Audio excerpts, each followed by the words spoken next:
Así son las cosas. Análisis y diversión. Auspician al periodista Ricardo Sánchez, Cultura Gobierno de la Provincia de Córdoba, Delegación Río Cuarto. No más.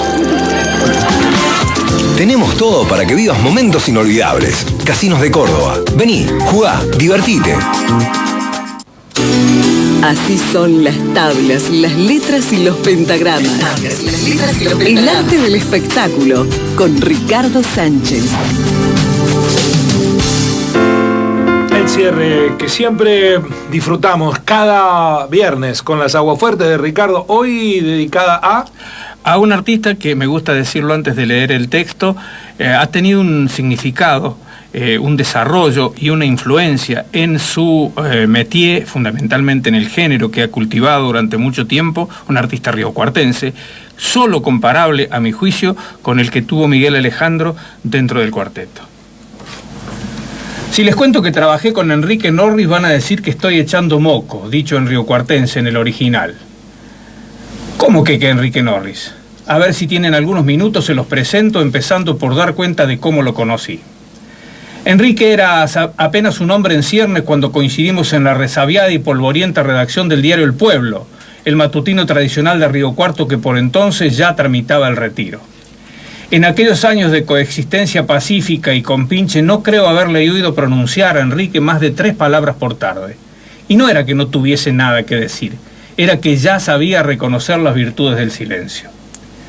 No les diré que era un pan de Dios, como decía mi mamá y como se suele decir en las despedidas. Nada más diré que formaba parte de ese colectivo, cada vez más raro, de los que viajan por el mundo sin figurar en ninguna lista de pasajeros. De vez en cuando, entre algunos comentarios irónicos y breves, le escuchábamos decir que le gustaba el cine y películas como 2001 Odisea del Espacio o Solaris, y también las novelas de Úrsula Le Guin.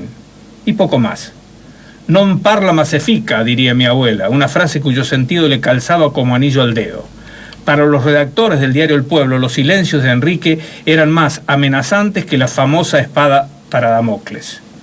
¿Acaso mientras nos escuchaba parlotear ya repiqueteaba en su cabeza la música que mamó de chico del piano de mamá y del violín de papá, y que resonaba en su interior la frase de aquella canción, «Serás trompetista o no serás nada»?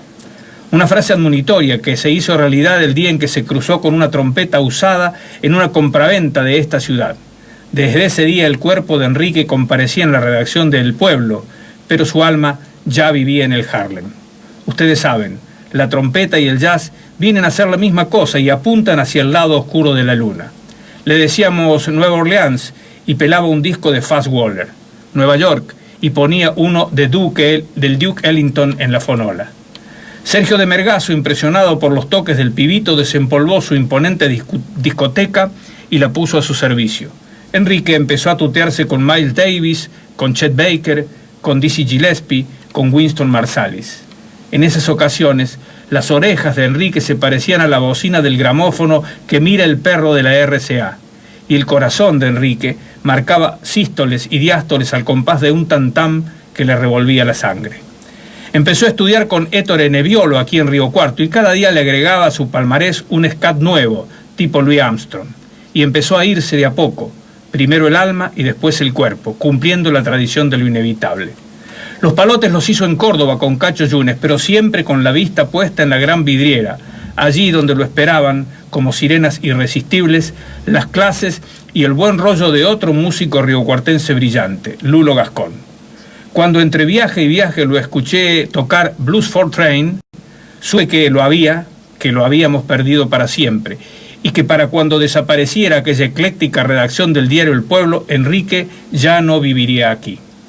No solo es que entonces se nos fue del vecindario, sino que pronto se agenció un lugar en el planeta de los elegidos, tocando como tocan los yaceros, arañando la espesura, como si desayunaran 2 medidas de pimienta revueltas con un vasito de querosén. El recuerdo de aquel éxodo hacia ese país del nunca jamás, donde suena eternamente la música, reapareció hace unos días, cuando sus colegas argentinos le escribieron las palabras de un adiós lleno de signos de admiración. Y es que ya hacía tiempo mucho antes de que la muerte viniera por él, que Enrique Norris, en silencio, como en aquellas tardes de la reacción del pueblo, se había convertido en uno de los grandes. A la hora del adiós, y en tren de recordarlo, pongo en la fonola su versión de Bye Bye Blackbird, y confirmo que Enrique Norris, había cazado al pájaro negro, y lo tenía guardado para siempre en el interior de su trompeta.